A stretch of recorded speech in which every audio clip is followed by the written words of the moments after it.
Hey friends, I'm Erin Ware. This is day 7 of Messy May. My topic today is garner, which is a fancy word for gather or collect. Basically just gathering up things that you really like, things that you find you repeatedly use in your art, and just kind of putting it into a cool little spread or some kind of way to gather them up. I'm gonna show you what I've been working on and very excited about. So I'm gonna get right into showing you what I have, and then we'll talk about some ways that you could use this in your art journal.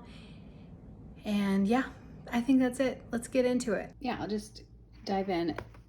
This is my everyday carry. I don't really leave my house that often. I am usually at home. I work from home. My kids are at home with me, or at least my daughter is. And so I had to rethink what would I need an everyday carry for? Like when I do leave the house, what do I do? And one of the things that I do sometimes is go to the art supply store. And I'm not buying many supplies these days, but I was investing in a lot of color pencils and things last fall and over like the winter. So I didn't want to keep buying the same thing. So I decided to make kind of a, just like a swatch booklet in here. So I have all these, there's my Tombow markers. I have pan pastels. This is mostly colored pencil. So a whole bunch of colored pencils. And I swatched them out. This is not every colored pencil that I have, but some of the ones I've had for like, I don't know, feels like decades. And those might not be the colors that I use anymore. So what I was trying to do is develop a palette that I would use currently. And so I was swatching the ones that I have. When I watch like YouTube videos or whatever, sometimes I'll make notes by making these notes and keeping track of things. And then when I go to the store, I can see in person whether I'd actually use it or not. I can't get everything there, but even if I'm buying online, I get a better sense of the real color because online it's not, you can't really tell. So that's just one idea, and this is less about journaling, but it all connects together, so stick with me. But this is just, not only is it useful, but I do think it's so beautiful. I love looking at it. It makes me so happy.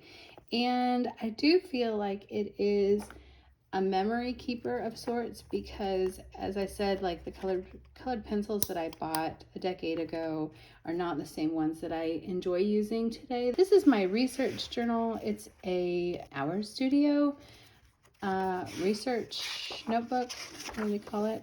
Research project weekly journal, and I use it for keeping track of things that I am thinking about. Sources, like if I listen to a book or a podcast or read something or I don't know, take a class, learn things, anything that's kind of going through my brain as a thought or idea that might help me in my art practice, it goes in here, and it just kind of it's kind of like the things that I would write down a little note about, on some scrap paper.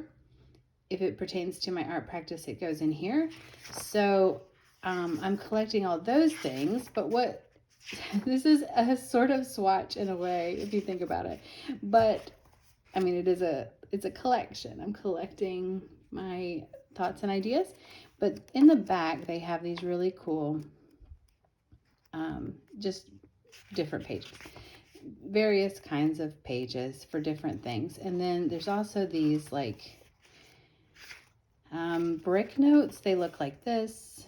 And I've done some swatching practice in here. And once again, I'm just playing with my colors. I'm getting a sense of what I like to see together. When I swatch things like this, I can get a sense for what I have and what I really love to see together. So these are some gouache swatches. It's pleasing to look at. And once again, it is sort of a memory keeper of sorts, but it's also really useful. And I've written some notes down on how I got that color in some cases. In case you're wondering, these are Holbein artist, or like, yeah, gouache, the regular gouache. I think because of this, because I've been playing with color in this way, I've been just loving swatches. I mean, who doesn't love swatches? This is a different kind of swatching that I'm doing lately, and this is my 100-day project going on currently, but I'm working on service pattern design, like making patterns, and so I had the idea to just sort of have this practice where I just sort of sketch ideas. Just try to make a collection of things that I like to see. And so these will be fun to put into a book later that I can, in some sort of organized fashion, that I can use as a resource. And so that's another type of collecting swatch type things. And then I have one more thing to show you. This is something that I've started playing with recently, and it is really just, all this is sort of coming together. It's just what I'm loving at the moment. All of this playing around with swatches has led me to look into different ways that I can keep collections of swatches like this. And so I saw a square punch somewhere, and immediately I just knew that that's what I needed to make more swatches. So this is one I got on Amazon. It's just a little 1" by 1" square that makes perfect little squares. They look like this.